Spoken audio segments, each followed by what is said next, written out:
পুরীর রথের মতোই শ্রীযন্ত্র খচিত রথ কলকাতাতে। এবং রথ কামাও দুই দিন রহিলা সরিয়া পেঙ্গা। তোমরা অনেকেই জানো, অনেকে জানো না। যারা জানো না তাদের জন্য বলে রাখি যে নন্দী ঘোষ হচ্ছে জগন্নাথ দেবের রথের নাম। কাঠটাকে কেটে, কিন্তু কাঠকে কেটে ডিজাইন করা এখানে দেখতে পাচ্ছ, তার উপরে কিন্তু পেইন্ট করা জাস্ট।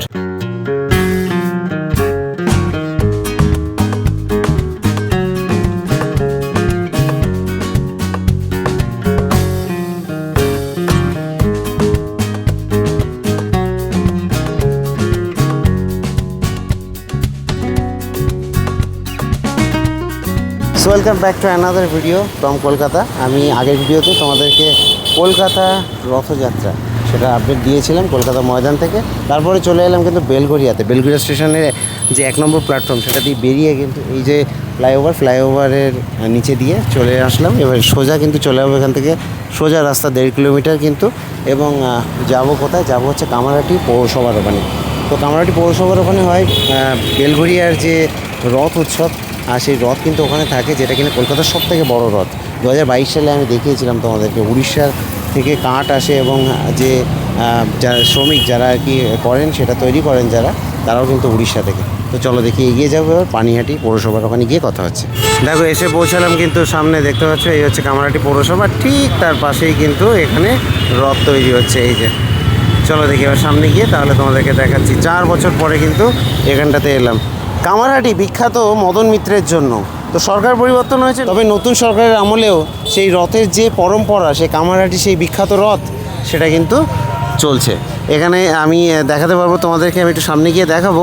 তার আগে বলে রাখি যে একদম সামনে যদি এই দিক থেকে দেখি, তো এখানে কিন্তু এইটা হচ্ছে জগন্নাথ দেবের রথ, তারপরে আছে সুভদ্রা দেবীর রথ, আর এইটা হচ্ছে বলরামের রথ। তো এইভাবে কিন্তু আর কি তৈরি হয়। আর এই যে কাঠ, এই পুরো কাঠ কিন্তু আসে উড়িষ্যা থেকে। তো এখান থেকেই, ঠিক এই জায়গা থেকেই কিন্তু আমি 4 বছর আগে আমার রথের যে ভিডিও, সেই ভিডিওর আর কি শুরু করেছিলাম। তারপরে সেখান থেকে ওই বছর করেছিলাম মায়াপুরের রথ। আর 2023 সালে আমি গেছিলাম পুরীতে। আর এইভাবে আর কি 2024-এ যেমন গেছিলাম শ্রীরামপুরে, এইভাবে আর কি চলেছে। তো যাই হোক, এবছর কিন্তু আবার পুরীতে যেতে চলেছি। আর এখানে বলে রাখি যে জগন্নাথ দেবের যে রথ, সেই রথের নাম কি? তোমরা অনেকেই জানো, অনেকে জানো না। যারা জানো না তাদের জন্য বলে রাখি যে নন্দী ঘোষ হচ্ছে জগন্নাথ দেবের রথের নাম।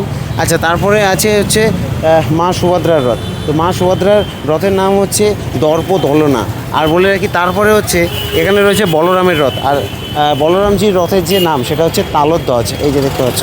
তো এইভাবে আর কি এই রথগুলো কিন্তু এভাবে বানানো হচ্ছে। এবং পুরো রথের যে সিস্টেম, সেটা আমি তোমাদেরকে বলেছি আগে, যে এখানে কিন্তু উড়িষ্যা থেকে কাঠ আনা হয়। উড়িষ্যা থেকে কাঠ এনে তারপরে কিন্তু এখানটাতে বানানো হয়। এই যে এই হচ্ছে জগন্নাথ দেবের রথ। 16টা চাকা রয়েছে কিন্তু এখানটাতে। আমি তোমাদেরকে দেখিয়ে দিচ্ছি, দেখো এই সাইড দিয়ে আমি দেখাই। ওইদিকে যদি স্টার্ট করি, এইভাবে কিন্তু রয়েছে 1টা 2টো 3টে 4টে 5টা 6টা 7টা 8টা। এই এক সাইডে 8টা হয়ে গেল এবং ওই সাইডে আবার 8টা। তো এই সব মিলে কিন্তু 16টা চাকা রয়েছে এখানে জগন্নাথ দেবের রথে। এবার আসি আমি মা সুভদ্রার রথ। দেখো এখানে কতগুলো চাকা রয়েছে। এখানে যদি দেখাই তো 1 2 3 3টে করে রো রয়েছে।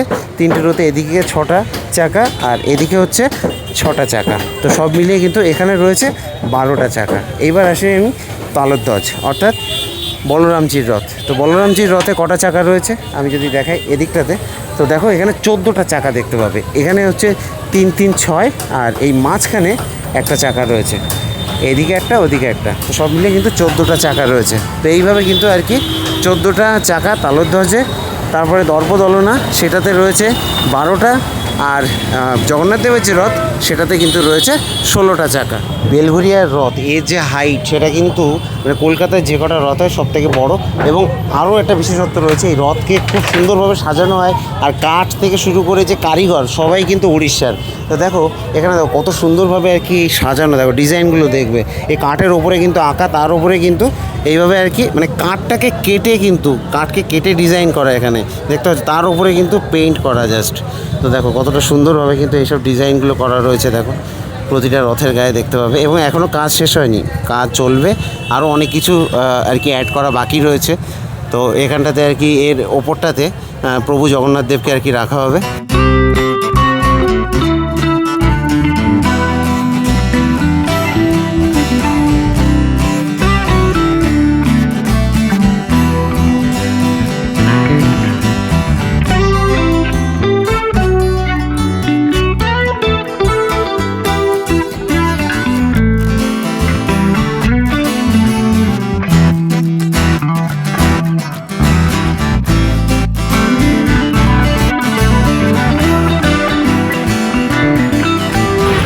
এই যে রথতলায় বাইরেটায় তো রাখা রয়েছে রথ, এবং বলে রাখি যে এই রথতলায় রয়েছে মন্দির, এবং যেখানে কিনা এই ভেতরটাতে যদি দেখাই তো এখানে কিন্তু ঠাকুর রয়েছে এখানটাতে, এই জায়গাটাতে আর কি। এবং এখান থেকে কিন্তু ঠাকুরকে আর কি বের করে নিয়ে যাওয়া হবে রথের দিন। তো ঠিক আছে, তো এখানেও কিন্তু প্রিপারেশন পুরো দমে চলছে আর কি ভেতরটাতে। দেখো সব সাজানো গোছানোর কাজকর্ম চলছে। এখানে চেয়ার টেয়ার আনা হয়েছে এবং বিভিন্ন রকমের যে সকল সরঞ্জাম সেগুলো আর কি সাজানো হচ্ছে। আরেকটা জিনিস আমি এখানটাতে একটু দেখানোর চেষ্টা করব। দেখো এখানটাতে দেখো এই যে ঘোড়াগুলো দেখতে পাচ্ছ, এগুলো কিন্তু এই রথগুলোকে টানবে। এই জগন্নাথ দেব, বলভদ্র এবং মা সুভদ্রার যে রথ, সেই রথগুলোকে টানবে কিন্তু এই ঘোড়াগুলো। তো বলে রাখি, আমি তোমাদেরকে বলছিলাম যে এখানে যারা কাজ করে তারা কিন্তু উড়িষ্যার কারিগর, এবং কাঠও কিন্তু উড়িষ্যা থেকে আসে। তো উড়িষ্যার নন্দনকানন থেকে আর কি কাঠ আসে যতদূর আমি জানি আর কি। তো এই যে ঘোড়াগুলো দেখতে পাচ্ছ, এই ঘোড়াগুলোর মধ্যে এটা হচ্ছে জগন্নাথ দেবের রথের ঘোড়া, এটা হচ্ছে সুভদ্রা দেবীর রথের ঘোড়া, আর এটা হচ্ছে বলভদ্র দেবের রথের ঘোড়া। এই যে যারা কাজকর্ম করছে দাদারা কিন্তু উড়িষ্যার। দাদা উড়িষ্যা থেকে? জি। उड़ीसा उड़िया में थोड़ा बोलिए ना जगन्नाथ जी पे।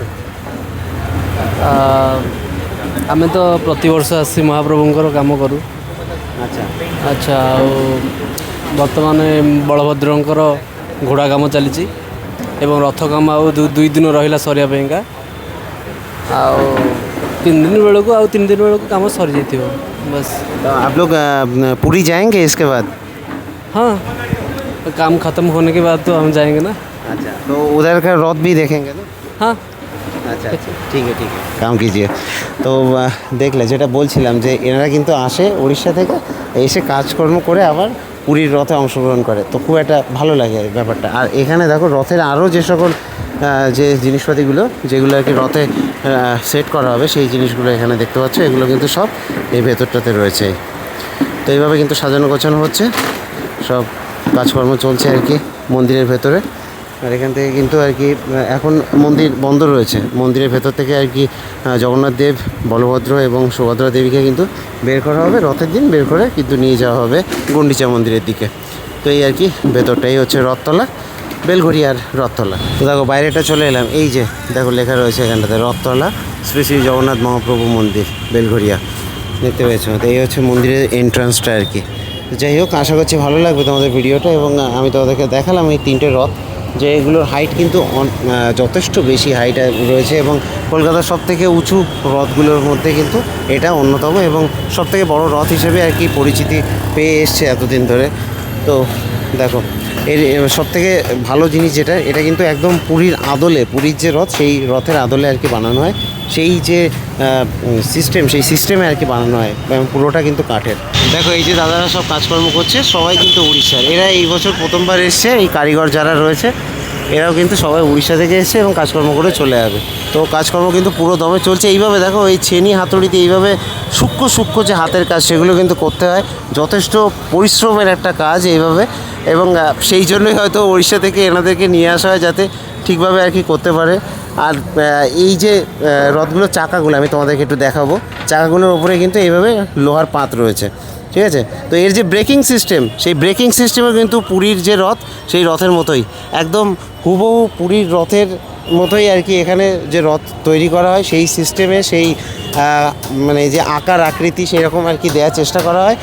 আর কারিগর তো উড়িষ্যারই, সব মিলিয়ে কিন্তু অসাধারণ হয়। আমি বলবো বেলঘড়িয়াতে এখানে চলে আসো, এখান থেকে আর কি শুরু হয় এই রথযাত্রাটা। একদম ঠিক বেলঘড়িয়া স্টেশন থেকে নেমে কিন্তু 1.5 কিলোমিটার রাস্তা।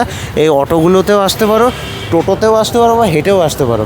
যাই হোক, তো আশা করছি ভালো লাগবে। বেলঘড়িয়া কীভাবে আসবে, দমদমে পরের স্টেশন, মানে যদি ব্যারাকপুরের দিকে বা ওইদিকে রানাঘাট ওই লাইনের দিকে যাও, মেন লাইন, তো ওইদিকে যেতে কিন্তু দমদমের পরের স্টেশনই হচ্ছে বেলঘড়িয়া। বেলঘড়িয়া নেমে চলে আসতে পারো। তো এই শ্রীযন্ত্র খচিত রথ কেমন লাগলো তোমাদের অবশ্যই জানিও। যারা ফার্স্ট টাইম দেখছো তাদের কথা বলছি। আর একটা কথা বলি, 2022 সালে আমি এসেছিলাম এখানে ভিডিও করতে, 2022 সালে, এবং বেশ সুন্দরভাবে ভিডিওটা বানিয়েছিলাম। আমি নিজের ভিডিও দেখছিলাম আর কি, তো ভালো লাগছিলো। যাই হোক, অতটা ভালো আমি এই ভিডিও বানাইও নি। তো আশা করছি ভালো লাগবে। যদি ভালো লাগে তাহলে চলে আসবে বেলঘড়িয়াতে, আপডেট দিয়ে দিলাম। আর নেক্সট ভিডিও কোথায়, এরপরে নেক্সট ভিডিও সোজা পুরীতে, মাঝখানে আর ভিডিও নেই, একদিন পরেই আর কি। এটা 13 তারিখ সকালবেলা আসছে ভিডিওটা, আর নেক্সট ভিডিও আসবে পুরী থেকে 15 তারিখ সকালবেলা, 15 তারিখ সকালবেলা কি দুপুরবেলা এরকম টাইমে। তো দেখা হচ্ছে সেখান থেকে। জয় জগন্নাথ, দেখা হবে, টাটা।